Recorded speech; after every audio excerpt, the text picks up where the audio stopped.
Harka fuuni akkam jirtan kabajamtoota daawwattoota Prime Media sagantaa daandii haaraa sagantaa addaa guyyaa har'aa isiniif qopheessine keessummaan keenya guyyaa har'aa kabajamoo obbo Toleeraa Bayyana jedhama.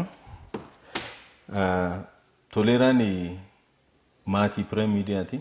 Kaanadaa irraa dhufee sagantaa Prime Media jalqabee osoo addaan hin kutin jechuudha waggaa tokko olii. Obbo Toleeraa baga nagaan dhufte. Baga nagaan nu eddan warri Prime Mediaan Jawaarat illee yeroo dheeraadhaaf wal beennaa biyya North Americaatti amma qilleensa irratti wal argaa turre irra muqaamaa wal agarree baga nagaan nu eddani.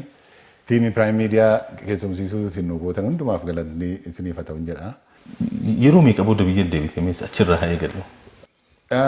Waggaa 21 amma. Garuu waggaa 3 irraa dhufeen ture. Akkuma jijjiiramni kun dhufeeni atillee yaadatta ta'uu hin beeku. Yeroo sana dhufeen ture. Akkas baatii 2 ture hin deebi'ee dirqama waan hin deebi'e hojiin kiyyatu na dirqisiisaa akka beektu jireenya biyya alaa yoon hojjenne jiraachuun hin dandeessu waan ta'eef sanaaf dirqamee deebi'e malee sunas ture natti tola ture. Amma waggaa 3tti immoo deebi'een nuuf amma. Baga nagaan dhufte. Baga nagaan nu eddan. Mee ati gaazexeessaadhaa mi ogummaadhaan? Akkasi. Hedduu gaazexeessa osoo biyyaallee bahin dura gaazexeessummaadhaan hojjetaa turte. Eeyyee maaltu ta'e fakkaate bara bilisummaa Oromoo dhufee nuyi dargaggoo turre qubee kana dafnee qabanne qubee barsiifna. Qubee waan barsiifnuuf warri qubee hojjetan kun afaan Oromootiin garee nama 3 turre afaan Oromootiin maaliif waa qopheessuun yaallu kan jiru jalqabne barruulee madda walaabuu jedhamu tokko jalqabne gaafa jalqabnu peejii yookaan fuula 40 jalqabne fuula kana qoqqoonnee fuula aadaa, fuula siyaasaa, fuula hawaasummaa kan jedhuuni baacoo tokko faalli irratti barreessaa turre. Irra guddaan garuu siyaasuma yeroo sanaatii fi namoonni akka qubee barataniif irratti akka qooda fudhatanii fi egaa sana qopheessaa turre. Sanarraa kan ka'e egaa hidhaanis dhufee gaazexaas itti daballee jechaadha. Gaazexaas itti daballee utuu jennu hidhaan dhufee wanta addaan dhukkubsiisanii hidhaa irraa ba'ee bara 1999 Naayiroobiin seenee achirraa immoo Kanaadaan seenee jechaadha. 2000 jalqaba irratti akka faranjiitti jechaadha. Waan si gaafadheef egaa biyya alaattis almost waggaa 20 qabsoo biyya alaa gaggeessaa turre keessatti irra hedduun qoodi ati kennaa turte karaa ogummaa gaazexeessummaadhaan televezyiinii, reediyoo, barruulee adda addaa. Prime Media irrattis Prime Log so kanaaf waa'ee ogummaa san kaase. Dhugaadha. Egaa beektaa dabalummaattis leenjifamneerra. Dabalummaattis leenjifamneerra waan ta'e namoota siyaasaatti kakaasuu irrattis ni hojjetaa turre. Yaadatta ta'u ta'e egaa dabalummaan kun gara Kanaadaas dhaqee hojii gaazexeessummaa irratti dabalee koree keessumaa yeroo adda bilisummaa Oromoo keessa turre jechaadha. Kutaa Kanaadaa keessatti sadarkaa konyaati amma kutaa biyyaatti hojjetaan ture. Achi immoo jointli immoo Noorz Ameerikaa fi Kanaadaa walitti hojjetaan ture. Akkuma jetti carraa argameen garuu wanni kun amala si ta'a beektanii waan kun atillee akkoo kana atti seentee yaada kee uummataaf ibsuu yaada uummati dhaga'uu barbaadu maal kan jedhu kana yoon ibsee uummati irraa fayyadama anillee irraan fayyadama. Fayyadamni kun egaa fayyadama saayikolojiiti. Kanaaf jecha irra guddaa dhugumaa keessattuu dhiyeenya kana OBN irrallee OBN International irrallee hojjedheen ture. Irra guddaa garuu Prime Media irratti kan inni amma hojjetaa jiru itti fufna jedhee abdadha. Waggaa 21 dura biyya 21 booda gara biyyaa dhufte. Waggaa 2 dura haalli itti dhufte jijjiiramuma yeroo san mudate. Qaama siyaasa Oromoo keessa dhaabotii Oromoo keessa tokko kan ta'e kan hubannaa kiyyaatti ODF. ODF waliin galumaanuu turre keessa turre. Har'a immoo jijjiiramni biyya kana keessatti taasifame karaa qabataa dhufee jennaanii jila bal'aa waliin gara biyyaa dhuftanii. Akkamitti argite biyyamee? Baay'ee si dhiba akkuma si waggaa 2 dura waggaa 3tti siquuf deema yeroo dhufe sana inni matti ture mini girgirri matti ture jijjiirama ture bibirrannaatu ture argitee jarri biyya bulchaa ture sun qulloofne haalli tokko mijaa'an turre haa ta'uti amma bakka dhaloota kiyyaatti deemeen ture akkasii waan inni jijjiirama yeroo sanarraa arguu danda'u sana hin agarre amma garuu jijjiiramni taa'ee ilaaletu jira. Tokkoffaan Finfinnee man dhufee Finfinnee man jira. gara Arsii Shaashamannee gara Dodolaa gara Asallaa Adaamaa kana dhaqeera. Garuu Finfinnee keessan ture. Carraan argadheeni Finfinnee kana keessatti immoo yeroo irreechitti kabajamu ture.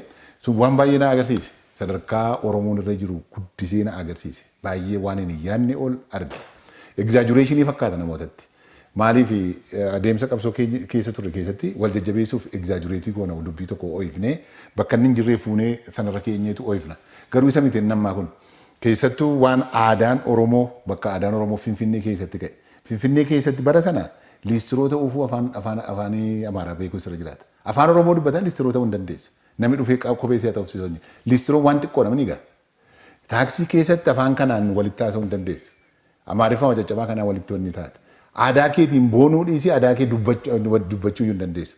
Har'a garuu waan hunduu jijjiiramee Oromoon boonee magaalaa keessa deemuun alaabaan Oromoo alaabaan sirna abbaa gadaa waltajjiilee raawunda baawutii kanarratti fafannifamuun ijoolleen Oromoo faayyaa uffannaa adda addaatiin naannoo adda addaatti bareedina Oromoo miidhagina Oromoo agarsiisaa deemuun anaaf waan guddaadha. Finfinnee keessatti waggaa sadarraa gaafa dhufe waggaa kudhanarraa waan nama arge kanan arge yaadeen turre amma garuu kun addunyaatti arge waan hin exaggerate godhu sun qabu addunyaatti argee jira. Kanaaf impressionin ko baay'ee guddaadha. Gitee yeroo akka itti ilaaltu Oromoo kana of duuba deebisuun akka hin danda'amne sii gala jechaadha. Of duuba deebisuun sirna itti tarkaanfatu sirna jabanni barbaadu itti deemu malee of duuba deebisuu akka hin danda'amne hubadhaa. Kun baay'ee nama boonsa akka Oromootti. Obbo Toleeraati qabsoo keessa turte Oromoon bara ammaatti dubbatu gaarii 21 dura namootiin hedduu uummanni Oromoo akka mirga isaa gonfatu karaa adda addaatiin qabsoon godhamaa ture. Sababa saniinuu biyyaa baate. Yeroo biyyaa baatu waan mataa kee keessa qabattee baatee jira. Waan uummata Oromoo irraa hirdhate karaa danda'een kana guuta jettee waan biyyaa baateeftu jira. Waa'ee aadaa kaastee jirta, waa'ee afaanii, waa'ee aangoo siyaasaa namni dubbata. Waa'ee federaalizimii kan afaan hedduu irraa dubbanna kanneen lafarratti amma yeroo dhufnee ilaallu maaltu jijjiirame waan kanaan duraan amma Oromoodhaaf maaltu deebi'ee jira wanni jennumee waan takkaa lama waan qabatama waan mul'atu. Waan arge keessa amma namooti baay'een argumentiin isaanii falmiin isaanii mee Dr. Abiyyee jijjiirama kana jalqabe maal fide Oromoodhaaf tokko waa tokko natti misiin jedhu. Waa tokko sana himuu miti waa dhibba himuu dandeessa. Waan hin keessa dinqisiifadhu Oromummaan dagaagaa guddataa akka jiru tokko. Lammata diasporaan dogoggoree haa ta'u misunderstanding haa ta'u beekaa jallisuu haa ta'u akka itti diasporaan biyya kana hubataa jiru dogoggora guddaa ta'uun hubadde. Tokko waa'ee mootummaan Dr. Abiyyi nafxanyaa ta'uuti. Lammata mootummaan naannoo Oromiyaa ofuma maqaa malee mootummaa akka hin taane tokko kan dubbatamu jira biyya bakkeetti jechaadha. Kana mirkaneeffachuu fi waan baay'ee kaasuu hin danda'a. Gadda dhiyoo kana gareen keenya hiree argannee eerfoortii dhannee ilaalle. Eerfoortii gaafa dhannu Oromoo taanedhaan hundi keenya Oromoo daasporaa Oromooti kan dhaqee balbalarraa kaasee jeneraalota Oromoo afaan Oromoo dubbatantu nu simate. Gaafa sananii sadarkaa Oromoon irra jiru sadarkaa mootummaa naannoo Oromiyaaf hidhata federaalii kana akka jabaa ta'e hidhata jabaa akka ta'ee fi Oromoon aangoo hin qabu jedhamee inni nafxanyaatu geggeessa jedhamee dogoggora guddaa akka ta'e feesbuukii irratti illee waa jedheera gabaabinaan mootummaan Dr. Abiyyi sirna nafxanyaati jechuun dogoggora guddaadha. Dogoggora wanti mallattoon sanaa hin jiru bakka itti deemtutti Oromoo turgaa'a. Bishooftuudhaan durni Dabra Zayitee nama afaan Oromoo keessatti haasa'u baay'ee nagartu. Adaamaadhaan akka jedhu Adaamaan Naazireetiidhaan nama afaan Oromoo haasa'u keessatti argitu. Asallaan akkas bar tokko qorannaan godhamee parsentii 94 Oromoon parsentii 6 duwwaadhaan magaalaa Asallaa fi magaalaa Adaamaatti jechaadha. Sun fi irraa afaan Oromootiin hoteela irratti afaan Oromootiin walii wajjin haasofta. Karaa irratti makiinaa waggaa dhaabbatu qotee bulaan makiinaa waggaa dhaabbatu afaan Oromootiin gaafata. Sunni durii shofeeriin afaan Oromoo haasa'u illee baay'een jiru tuma beeku jechaadha. Sirnichi gadi qabee ture. So sirni kun geeddaramaa akka jiru waan uummanni beekudha. Amma jijjiiramiin jiru yeroo bara kana keessa jijjiirame tokko iyyuu hin jiru yoo jenne uummata keessa jiraatee jijjiirama sana dhannamaa jiru jira waan ta'eef nuti mootummaa sana balaaleffachuuf jecha uummata Oromoo sobna jechaadha. Maaliif Oromoon injooyi godhaa jira amma tokko. Sigalee waa'ee jijjiiramaa yoo jiraate ofirratti oomanuu bulchiinsi naannoo Oromiyaa fakkeenyaaf Korraapshinii inni jedhamu jiraachuu danda'a. Sadarkaa qabaleetii amma gubbaatti jiraachuu danda'a. Qulqulluu ta'uu hin danda'u. Qulqulluu ta'uu hin danda'u. Akka shinfillaati. Shinfillaa kana miiccitaan irra deebitaan xuraa'aa akkasii. Kuni irra deddeebitee miicuudhaanitu dhufa jechaadha. Sun akka jirutti ta'e garuu nafxanyaatu Oromoo keessa deemee bulchaa jira jechuun kijiba ta'uun argee jechaadha. Jijjiiramni kuni anaaf jijjiirama bu'uuraati. Inni kaan itti aana. Isa kaan argatta. Afaan Oromoo argiteetta ijoollee adda baasuu hin dandeenye durii ati Oromoodha yoo xiqqoo bareedde ati Oromoon fakkaattu nama jedhamu ture har'a bareedinaan Oromoo kan caalu hin jiru. Amananii faaya Oromoon ittiin dargaggoon Oromoo ittiin mul'atu kana namoonni duraan dinaayii godhaa turan illee har'a amananii fudhatanii jiru sadarkaatti fudhatamnetu jira. Uummanni magaalaa Finfinnee sadarkaatti nu fudhateetu jiraachuu kan jedhu. Hedduu galatoomii mootummaan amma irra hedduu wanni ati kaaste keessattuu muummicha ministeeraanis haa ta'u mootummaa federaalaa mootummaa nafxanyaa waan jedhamu kun hedduu hafarfama keessattuu biyya alatti hafarfama. Waa hedduu dubbatama waa'ee federaalizimii. Federaalizimiin akka waan mootummaan kun mootummaa federaalizimii diiguuf deemu amma biyya kana keessatti eegaatis dhuftee kan nuti argaa jirru federaalizimiin sabaaf sablammii kun jabaachaa deemaa jiramoo diigamaa deemaa jira. Amma sidaamaan hin dabalame akka federeeshinii sidaamaan hin jiru. Amma uummanni kibba dhihaa Itoophiyaa already sagalee isaatiin murteessee jira. Naannoo of danda'e ta'uudhaan. Dhaamsa maal dabarsita amma waa'ee uummata warra federaalizaati kan ijaan argite tarii boris deebitee hin deemta yoo akka kiyyaafuu baatte. Hafuufillee amma murteessine fuulduratti garuu biyya kootti galuu fi gammachuu guddaan qaba. Baay'een ittiin abdii guddaan qaba. Beeki namni biyya alaa kun maallaquma argatta hojjettee hojii argatta irraan kan hafe gammachuu asitti sii malu tokko argachuuf hin dandeessu. Ati kanan beekta sitti bu'uun barbaachisu daawwattootis kana beekuun irra jiraata. Ammoo akkuma tamma jette waa'ee federaalizimiin diigamuuf kan jedhu kana. Humna federaalizimii kan jedhu kan wayyaaneen dhaabde tokko. Humna federaalistootaa jedhan. Federaalizimiin utuma jiru. Utuu isaan achiiti humna federaalistootaa dhaabanii Sidaamaan naannoo ta'eef referendamiin godhamee Sidaamaan harka 90 wayitiin akka naannoo ta'u akka killilii ta'u murteeffate. Ammas gadda akkuma ta'etti filmaata isa boodatti hafe kana keessa referendamiin geggeeffamee killilii 11ffaa ta'uuf mani amma kan jiru jechaa. Kun maal agarsiisa? Mootummaan yookaan piraayim ministeeriin waa'ee tokkummaa waa'ee federeeshinii federaalizimii diigu federaalizimii haaraan akka dhaabbatuu fi dhoowwuu danda'a. Maaliif akka hiikaa warra federaalizimiin diigamuuf jedhetu humnaan diiguudha. Humnaan eega diiguu danda'e akka inni dhaabbate gochuu danda'a ture jechaadha. Yeroo hundumaa jechoota fi barreeffama Dr. Abiy Ahmed Edamuu Maddamar kan jedhu dubbiseen jira. Daandii Edamuu Maddamar Mangad kan jedhus dubbiseen jira. Achi keessa yeroo hundumaa hibira bireeraawii kan jedhu jechaadha. Kan jedhutu jira jechaadha. Itoophiyaan nu fuuldura jiru sabdaneessummaa jechaadha. Sabdaneessummaa kan jedhu kuni jechi sun mataan isaa eenyummaa isaanii ibsa. Digalee isaaniin mormuun waan biraadha. Digalee garuu dhugaa jiru haaluun immoo waan biraadha. Kanaaf waan kun inni federaalizimiin diigamee gara aadaawii tokkummaatti deema jedhamu tokkummaan kun kami? Tokkummaan inni deemu kun kami? Ta'ee gaafa afaan Oromoo afaan federaalaa ta'uuf deemu tokkummaan kun tokkummaa Oromoo jala galuuti. Sanallee fedhu Oromoon kan inni barbaadu walqixxummaadha. Mirgi isaa eegamee fi qabeenyaa isaarratti abbaa jireenya isaarratti abboomaa ta'ee jiraachuu barbaada malee kan namaatiin barbaada. Tokkummaa inni jedhamu kun iyyuu tokkummaan kun eenyuun benefiitii godha. Tokkummaa inni jedhamu kun tokkummaa eenyutu tokko godha. Biyya kan bulchaa jiru Oromoodha jenneerra. Digalee kanaaf tokkummaan sun iyyuu Oromoota of jala galchee namoota kan biraa bulchuuf deemaadha moo aadaawii isa dur bara Haayile Sillaasee isa bara Dargii sirriitti deebi'ata jedhu kana adda baafachuudha. Kanaaf wanni deemaa jiru wanni nu arginu with no exaggeration federaalizimiin kun akka inni babal'ataa deemu akka inni kabajamaa deemu isa duwwaa miti.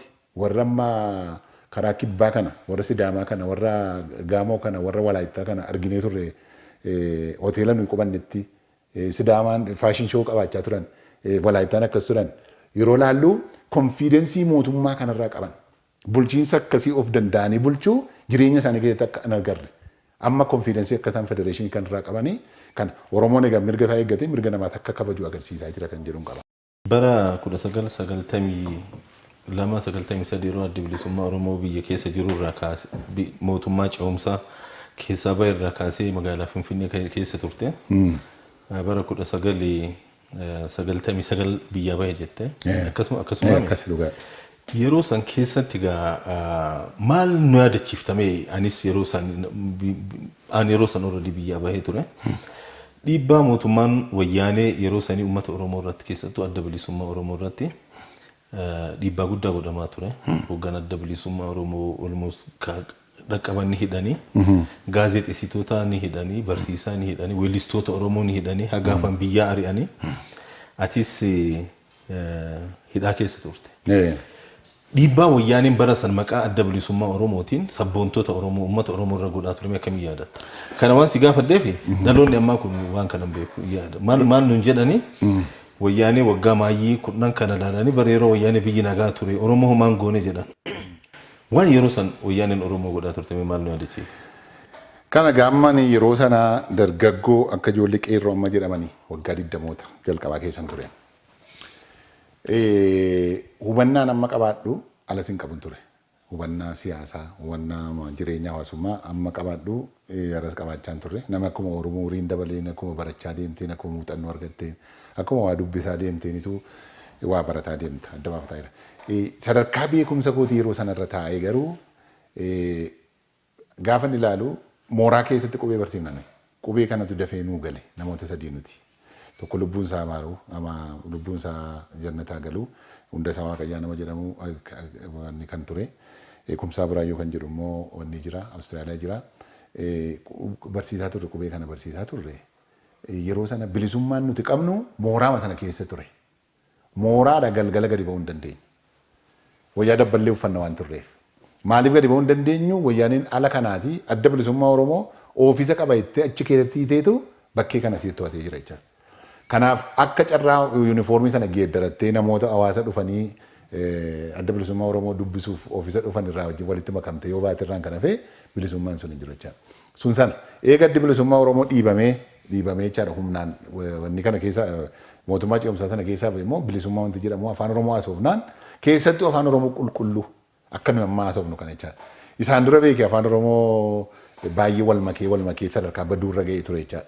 Gaafa xixiqqoo afaan Oromoo qajeelaa kana haasa'uu kan jalqabdu abaaboo jedhamtatti gaaffiin tokko iyyuu hin jiru jechaadha. Ittinnee hojii turgumii fa'aa kana hojjenna qubee waan nu galee fedheera baruulee hojjenna jedheera itti immoo jiraachuudhaaf kan biraa dhukkubsatee kan du'es jira kan gara badees jira ijoolleen yuunivarsiitii giraajuweetii godhanii gara amboo kanatti waraanatti makamanii kan badanis wanni ta'anii eessa buuteen isaanii akka dhabames jira ani mucaan durbii kooti akkasittiin kan badee eessa akka ka'e kan hin beekne jira. Bilisummaan soba turte. Ishii jalqabaa sana addi bilisummaa Oromoo uummata Oromoo biratti fudhatama akka hin argatu waan yaadnee fi wayyaaneen xinnoo firiidamii kennanii booda garuu gaafa uummati galagalee adda bilisummaa Oromoo wajjin hiriiru bilisummaan sun fudhame jechaadha. Kana gaalaa amma argiiwantiin namoota ammaaf namoota duraan turre warra diyaaspooraa jiranis jechaadha. Yoo waan badaa keessa turte beekte malee waan ammaa kan appiriisheetiin gootu. Yoo beelofte malee nyaata appiriisheetiin gootu. Yoo dhoobette malee waan dhuddu kanaa appiriisheetiin gootu. Hin jajattu jechaadha. Bishaan barbaachisaa akka ta'e gaafa dheebottu sii gala. Midhaan baay'ee barbaachisaa ta'uu isaa beekte gaafa beeloftu sii gala. Sana keessa turre beektaa? Wayyitii keessa teessee afaan Oromootiin akkas walitti haasa'uun yeroo itti sodaa ture jechaadha. Wayyaaneen baay'ee wanni nu godhe namoota isaanitti galanii wajjin miidhaa ta'an nurraan ka'an. Baruulee namasii jedhu kana yeroo tokko Lagaaritti Dirdawaatti geessuuf jedhee Lagaaritti narraa fuudhanii na tumanii ronaan. Warri madda walaabuu kana maal ta'e wanniidha baruuleen kun argitee qolli isaa kun akka pilaastikiiti mucucaata. Gaafa wanni ta'e narkaa lafa dha'uun faca'e maaltu irra jira alaabaatu irra jira. Alaabaa adda bilisummaa Oromootu irra jiraata. Achirraa fuudhanii nu tumanii na hidhanii akka itti wanni ta'e 94 kun jechaadha. So kanatu jira kanaaf firiidamii jira jechuu hin dandeessu. Yoo calluma jettee bulchiinsi keessan sirriidha jette inuma jiraatta. Garuu waan isin gootan kun sirrii miti. Waan isin hojjettan kun sirrii miti nuuf hin ta'u nuuf hin malu yoo jette ta'e garuu ati diinaa mana hidhaadhaa zuwaayitti guuranii diddeessatti guuranii akka ittiin ijoolleen kan dhukkuba sombaatiin qabamanii du'antu jira busaan kan qabamanii du'an jira.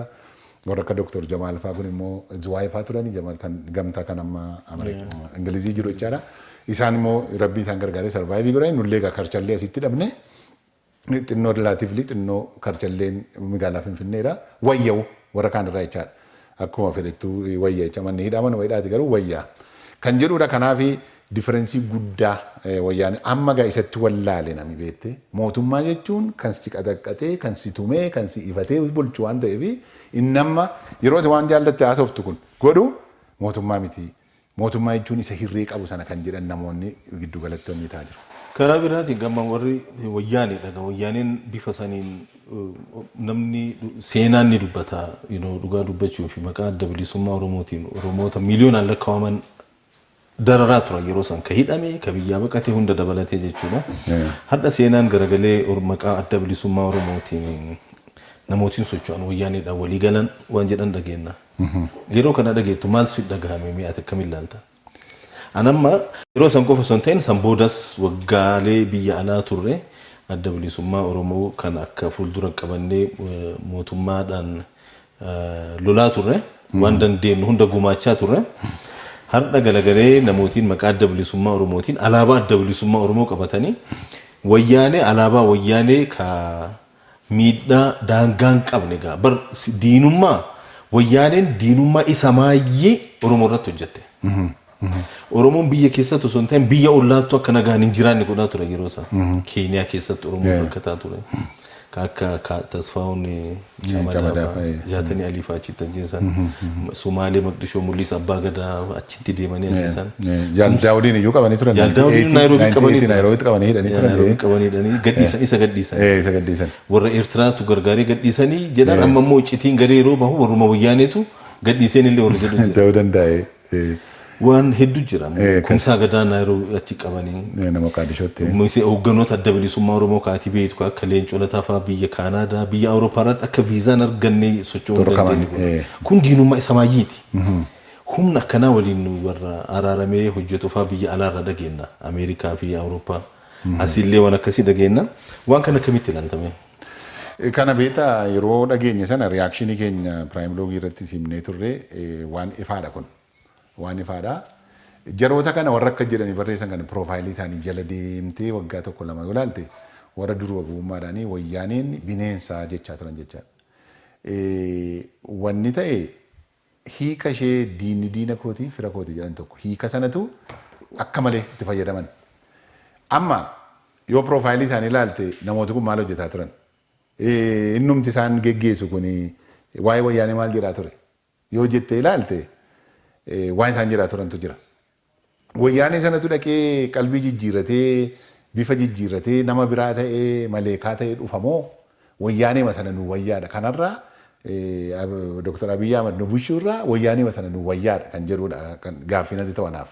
Tokko kana lammata wayyaaneen utuu uummata Oromoo wajjin hojjechuuf barbaadde yeroo ODF Oromoo Democratic Front adda dimokiraataa Oromoo kan obbo Leencoo Lataa geggeessan anaafatu keessa turre kana.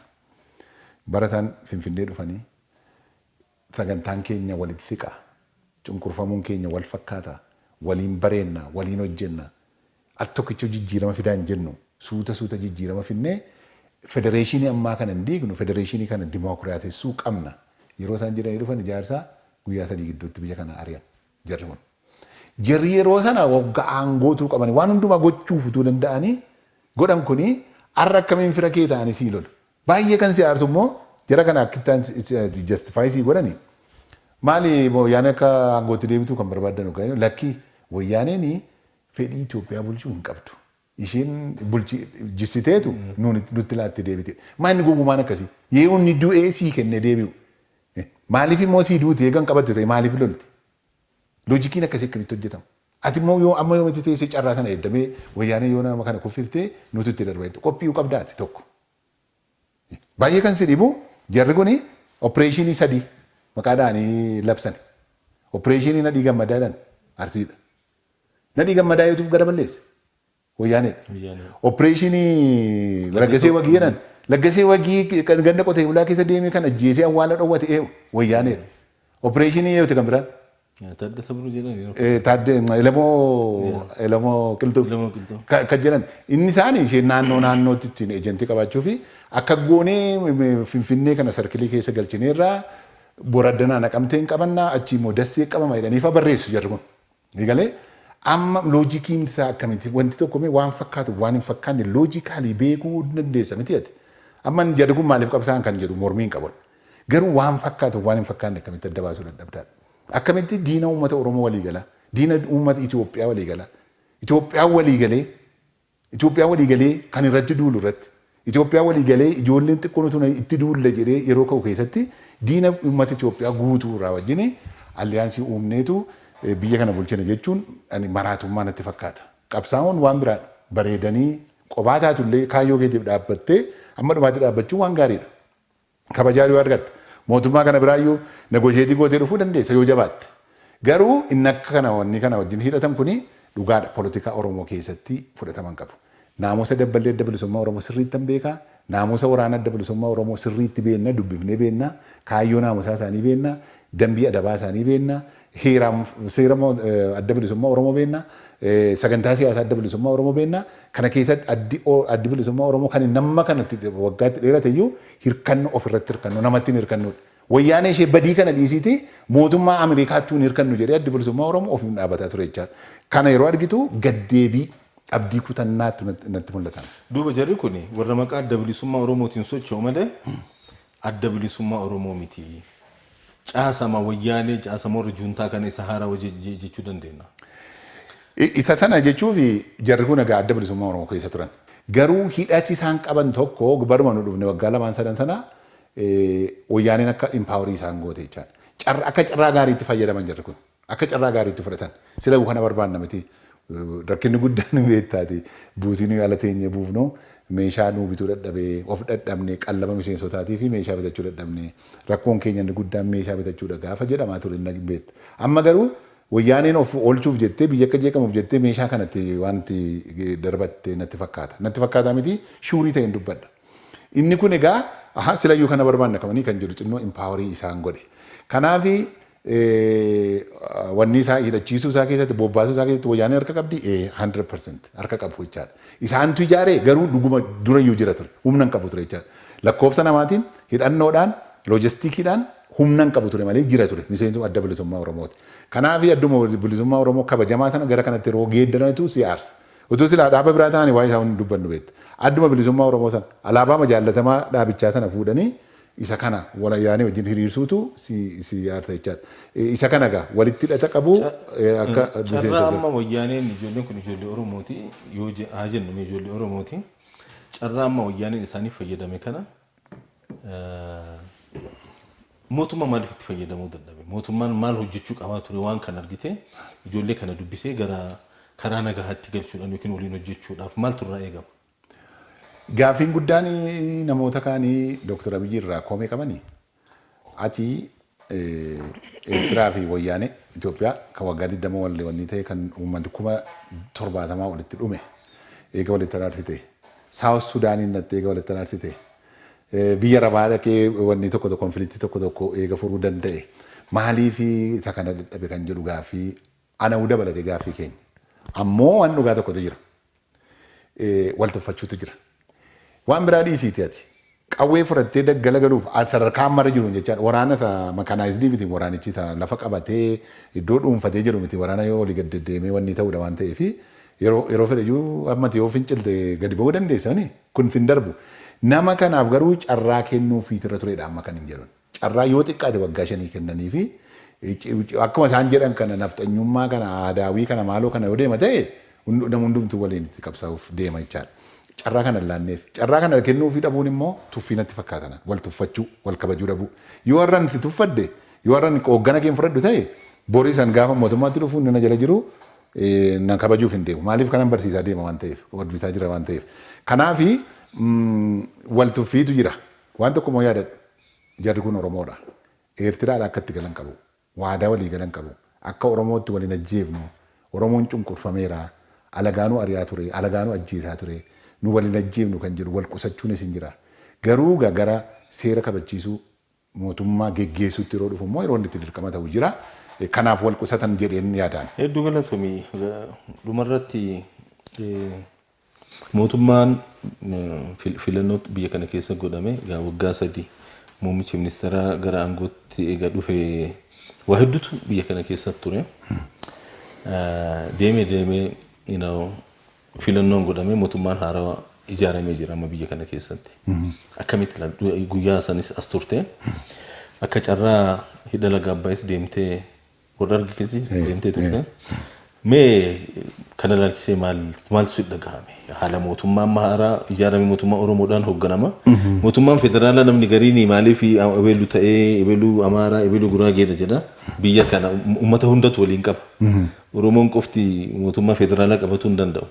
Ammoo mootummaan Oromiyaa Oromuma kama Oromooti. Akkamitti ilaalta waan deemaa jiru kana? Waan deemaa jiru kana yeroo hundumaan fakkeenyi tokkoon fudhadhaan Kanaadaan jiraadhamani. Kana sirna paarlamentiitiin bula Kanaadaan akkuma kana piraayim ministeeriidhaan bula. Proviinsii jedhu achiiti kililii namni addana. Proviinsii Kubeek jedhamu warra Fireenchii dubbatutu jiru. Jarri kun tokkoffaa indipendentiidha biyya isaanii qofaatti bulfatu akkuma proviinsii kame akkuma steetii Ameerikaa akkuma Joorjiyaa keessanii fa'aa jechaadha. Gama kaaniin garuu mootummaa biyya sanaa waggaa 20 jiraadha keessatti marsaa 5tu filame filmaata marsaa 5 marsaa 4 proviinsii sanarraa liidariin filame. Maaliif sagalee guddaa achi jira? Kubeek irra. Amma inni Kubeek immoo biyya fottoquu barbaaddu. Biyya fottoquu barbaadde bara 1999tti riferendamii godhanii garrii Kanaadaa wajjin nu wayyeedu jiru mo'atee hafeechaa. Justin Trudeau namaallee achirraati. Akaakayyuu isaas Trudeau'n piraayim ministeerii ture jecha. Namoonni isa dura turan gidduutti namichi Westii tokko Harper kan jedhamu gidduutti seene warri Ingiliffaa ta'an jechaadha. Irraan kana fi jirata. Egzaampilii akkasiitu nu hojjeta biyya kanaaf jechaadha. Maajoriitiidha qabeenyaanis lakkoofsa uummataanis dura bu'anii deemu. Oromiyaan akkasii deemfudhaan yeroo hundumaa.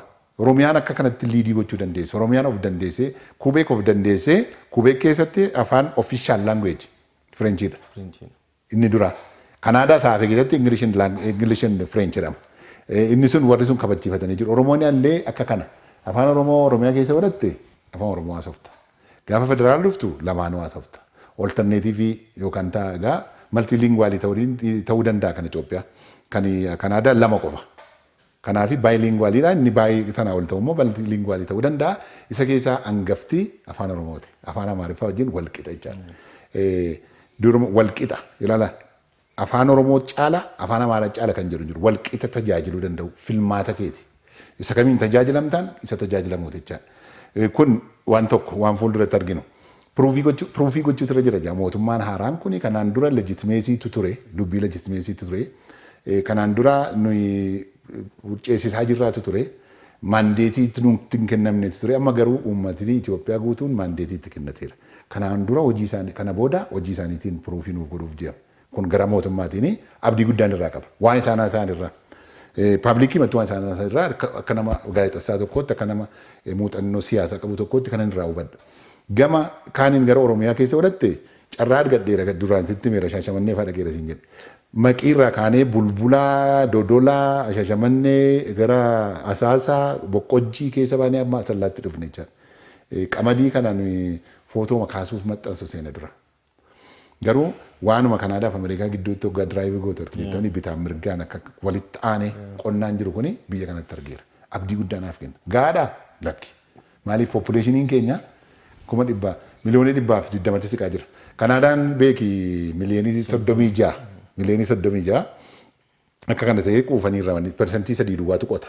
Isa kana garuu kilaasterii jedhamu kana meeshaa kana makaanaayizidii godhanii yoo wanni godhanii ittiin qotanii abdii guddaa irraa qabna. Kan jedhuun qabaa mootummaan naannoo Oromiyaas hoogganoota isaanii arginee wajjin haasa'uudhaaf carraa argannee jirra. Konfiidensii akkasii qabu baay'ee kan sitti tolu. Baay'ee kan sitti tolu daasporaadhaa dhufnee daasporaan isaaniin arrabsuutti beeka maqaa isaayyuun kaasan. Nu hojii keenya hojjenna. Kan nu hubate nu waliin waan nuyi jennu adeeggiru. Kan nu hubanne immoo carraa laannaaf amma nu hubatutti. Kan caalu wayyaa yoo jiraate immoo kan caalu sanaan immoo nurraa fudhachuu danda'u. Digalee feetu humnaanii, feetu karaa dimokiraasii, feetu karaa filmaataa irraa fudhachuu danda'u. Kanaaf nuun cinqu. Oromoon cunqurfamaadha. Cunqursaa kanatu keessaa hin baane. Wanti hundumtu bulchaan isaanii fi bulchaan biyyaa isaanii fi cunqursaa itti fakkaata. Kanaaf amma hubatanitti carraa laannaafi kan jedhu qabu. Kanaaf abdii guddaan irraa qaba biyyi keenya guddattee dan abdaddaa obboloonni keenya warreen akka biraatti hiilaallatanis immoo kanarraa hubannoo argatu deetan abdii guddaa qaban. Hedduu galatoomii obbo Toleeraa Bayyana hangafii kiyya fitadha. Wanni yaada silaa osoo ka'e irra dubbadha jettee wanni yaaddoo jiraate. Yaadii gaasin miidiyaa of harkaa qabdu. Miidiyaan keessa nama guddataa jira. Nullee garee keessan taanee diyaaspooraa dubbachuu keenyaaf baay'ee gammachuu guddaa qabna. Miidiyaan keessanii anammasitti meera Amaarinyaanis kan isin gonnita soosa baattettan kun anaaf ciree kooti. Akkas buna dhaabbadheen ciree koo qopheeffadheen isa dhaggeeffatan wanni ta'a jechaadha. Maaliif hin dhaggeeffadhaa Jawaar waan taate waan isin beekuu miti. Konteentii isaati waan isin irratti haasoftantu wanni ta'a jechaadha. Isinii namni koomentii jalatti maaloo isin jechuu danda'a. Sana ilaalina hojii keessan itti fufaa. Miidiyaan hin fayyisa isin ajjeesasi. Miidiyaa baay'een negeetiiviidha bakkee kana kan darban jechaan. Negeetiiviin kun uummataaf wanti inni buuse tokko hin jiru. Jijjiiramni fide tokko hin jiru. Amma warri waggaa sadarraa kaasee Abiyyi Ahmad abuu maaloodha jedhanii haasa'an kun bu'aa tokko itti uummataaf buusan tokko hin jiru. Yeroodhaaf namni aarii irraa qabu, muufii irraa qabu garuu waan furmaatatti fakkaatee sai jechuu danda'a. Sai yeroo Amaarinyaan natti tole jechuu danda'a. Garuu bu'aan inni fide maali? Negeetiivii ta'e maaliin buufadhe uummata kana maaliin godhe kan jiru jira. Kanaaf warri miidiyaa isinii poozitiivii ta'atii waan uummata keessan seentariin keessan uummata ta'u. Seentariin keessa warra arrabsu miti warra diyaaspooraa miti warra biyya keessas ta'e mormuti. Seentariin keessan uummata ta'u hin jedha kanumaaf. Hedduu galatoomii Toleeraa waamicha Piraayim Miidiyaa sagantaan daandii haaraa Piraayim Miidiyaa waliin qabu namar kursii sii kenne. Galatoomii ulfaadhu. Kabajamtoota daawwattoota Piraayim Miidiyaa sagantaa daandii haaraa mariin guyyaardhaa obbo Toleeraa Bayyanaa waliin qabaachaa turre asirraan raawwataa kan sagantaa kana isiniif qopheesse ana Jawaar Adam sagantaalee Piraayim Miidiyaa hafan waliin turtii gaarii.